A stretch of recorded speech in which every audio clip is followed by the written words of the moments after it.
1 month later, in March 1989, Bob Lazar went one step further. He decided to take his friends to the desert and show them a flying disc test. I remembered most of the days and times of testing. So I believe it was 8 or 9 o'clock on a Wednesday night, somewhere in March '89, I believe. We went out with Gene Huff, my ex-wife, and John Lear. Shortly after the flight time that I had recorded, white light came up off the ground and hovered, and then began doing radical step maneuvers and darting from one side of the sky to the other, doing some impossible flight characteristics. But at times the craft had glowed tremendously bright, where we thought, being miles and miles away, we thought there was something wrong and the craft was going to explode, so much so that we all got behind the car. It actually came closer. It came down the mountain range toward us to where we could actually see it was elliptically shaped.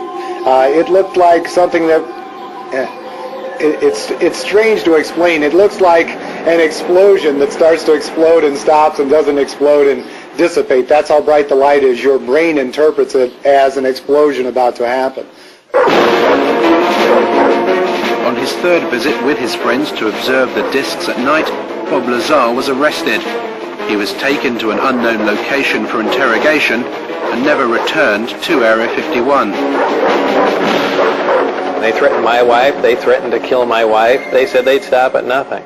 They said they thought they made that very clear. They couldn't believe that I had taken anyone out there to show them that, much less left with information like the flight test data, and wanted to know what else I had said, who else I had told specifically. Security agents from the OFI, the Office of Federal Investigation, had been witnessed doing random security checks at his house.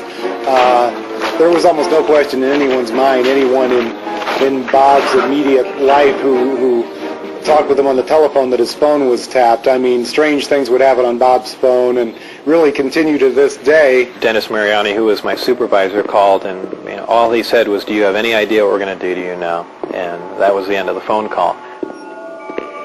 They were crazy. They really were. They were completely out of control. When you go to work